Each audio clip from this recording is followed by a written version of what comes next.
கடந்த பொங்கல் அன்னைக்கு பேட்டை, விஸ்வாசம் திரைப்படங்கள் நேருக்கு நேர் மோதிக்கிச்சுங்க.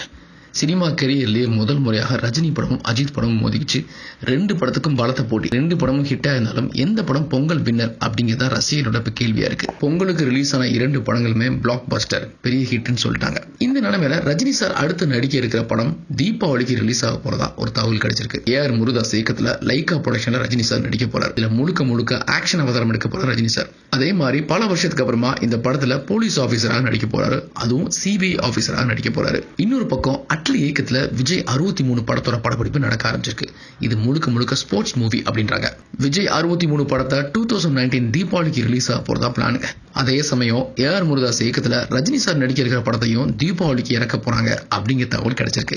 கடந்த 10 வருஷமாக ரஜினி சார் நடிச்ச எந்த படமுமே பாத்தீங்கன்னா ஒரு ஃபெஸ்டிவல் சமயத்திலேயோ உள்ள லீவ் நாள்லயே வராது. அந்த சமயங்கள்லாம் பாத்தீங்கன்னா டிஸ்ட்ரிபியூட்டர்ஸ் கொஞ்சம் அவங்களோட வருத்தங்களையும் தெரிவிச்சாங்க. ஆனா கடைசி ரிலீஸ் ஆன பேட்ட திரைப்படம் பொங்கலுக்கு ரிலீஸ் ஆகி பெரிய லெவல்ல ஹிட்டா இருக்கு.